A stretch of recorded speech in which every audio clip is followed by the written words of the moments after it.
All right, Shalom. First and foremost, I want to give all praises and glory to Yahweh, Ba'ashem Yahweh Shai, Wahai Kodash, and double honors to the apostle elders of Great Millstone, and salutations to you, Akim, out there laboring and pushing His word onto the four corners of the earth. And, pretty much this is going to be just another showcasing of an example of how this place, Babylon, is not our rest. As you can see the title on your screen, it says, graphic video shows cops savagely beat unarmed man, keep hitting him after he's knocked out. So it says, in Mesa, Arizona, a shocking video has surfaced out of Mesa, Arizona this week showing a half-dozen cops jump on an unarmed and non-violent man, Salakia, punch him in the head until he falls unconscious to the floor. Despite several cops participating in the beating, not one word of it was mentioned in a report, and the chief claims he had no idea it even happened. The video is of an incident from May 23rd in which police were responding to a call at an apartment complex. The Mesa Police Department says they received a call from a woman stating that 20-year-old Eric Reyes was trying to get into the apartment of his ex-girlfriend. When the police arrived on the scene, Reyes and another man, 33-year-old Robert Johnson, was leaving the complex. When police told Reyes to sit on the ground, he reportedly complied with their order. Johnson was given the same order as he walked to the elevator. Instead of sitting on the ground, Johnson, likely knowing he had done nothing wrong, simply sat against the wall. Apparently, this was not enough to appease the officers, who then swarmed the unarmed and seemingly innocent man. Cops are seen on video brutally punching the non-violent man in the face and kneeing him in the stomach, even after he's knocked unconscious. The massive cop in front of him pummels his face as he falls to the ground. In a statement this week, Mesa Police Chief Raymond Batista claimed he had no idea that this video existed, nor did he know his officers savagely beat a man for no reason. Once it was publicly released, 4 of the officers involved in the incident were placed on administrative leave. So, pretty much I'm going to go ahead and play the clip,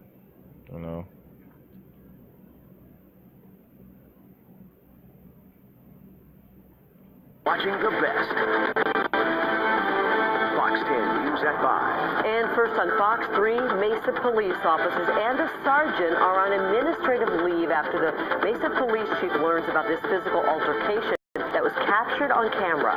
And the chief colorful and alarming. Fox 10 obtained a copy of that video earlier today. And within the past hour, the Mesa police chief has responded. Matt Rodewald is live with what led up to that incident. Matt. Well, Carrie and Mark, we've been working on this story for quite some time throughout the weekend, and suddenly Mesa Police calling a press conference and wanting to meet with media to discuss what happened, and each station or so had their turn. But when we asked about it, he essentially asked that this was more unanswerable than anything else. He really didn't have a whole lot of answers as to why, and clearly the investigation is still underway. Now, I want to show you what the video is here, as police went to the El Rancho del Sol apartments for a domestic disturbance call on May 23rd. On the 3rd floor, surveillance video capturing the confrontation with the suspect's friend that they were initially there to see. He was patted down by police for a weapon. Police say that they asked him to sit down against a wall, but according to them, he did not comply. And as you see him lean against the wall there, from there, police say that the confrontation escalates after that initial question there.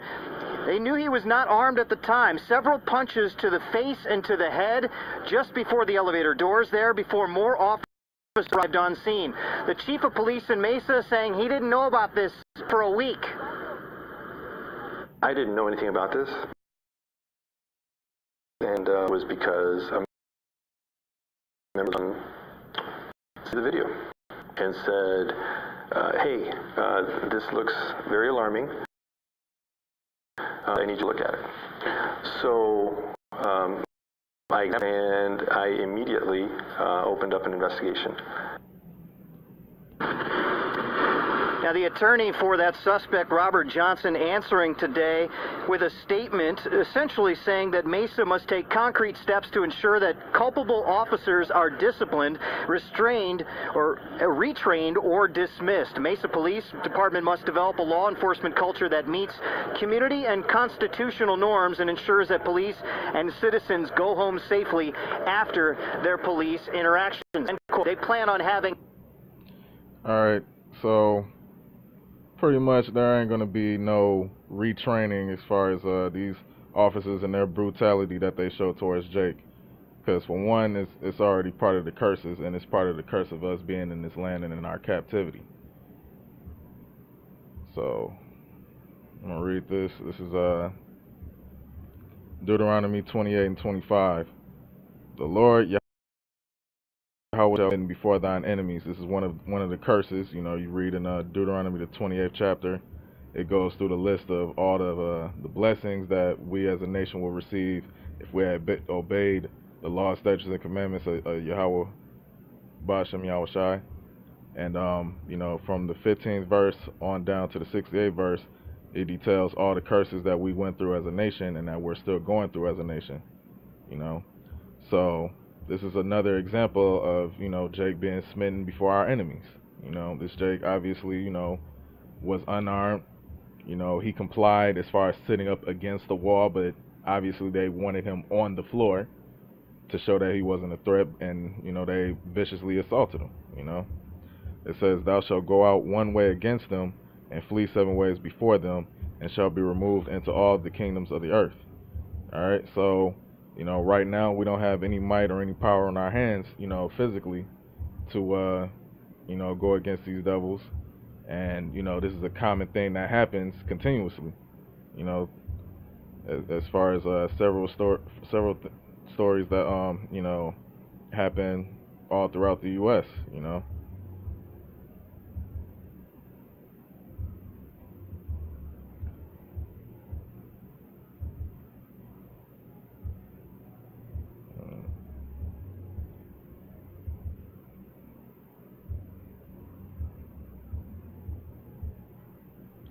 This is Micah chapter 2, verse 10. It says, arise ye and depart, for this is not your rest.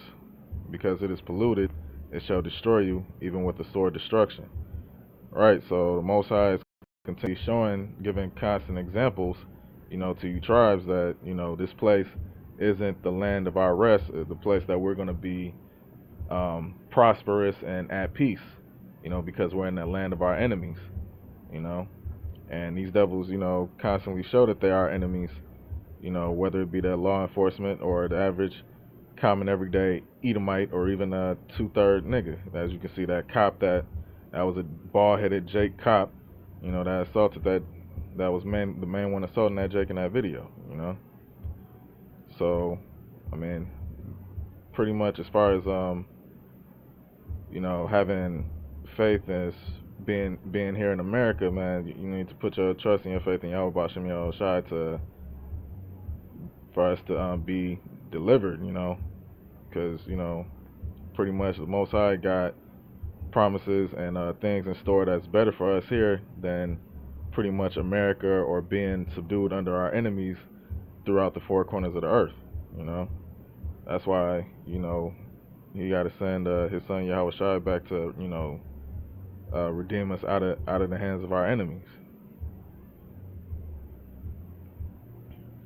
This is Ecclesiastes chapter 5, verse 8. If thou seest the oppression of the poor and violent perverting of judgment and justice in a province, marvel not at the matter, for he that is higher than the highest regardeth, and there be higher than they. So even though, you know, pretty much these Edomites is setting rulership over us right now, the Most High sees all the wickedness and all the perverting of judgment that they do towards our people, you know, all across the globe, you know. And he's going to bring his judgment upon these heathens and these other nations very soon, you know. And also they're going to be under our subjection, you know. So, you know, pretty much, you know, this is just you know, another example, you know, as to you tribes, you Jakes here in America really should call on the Most High Yahweh, which is the Heavenly Father, and His Son Yahweh Shai. And come back and acknowledge our heritage. And come back to rehearsing our righteous acts, so that way we can be delivered up out of here. So with that, I hope this was edifying, and with that I say Shalom.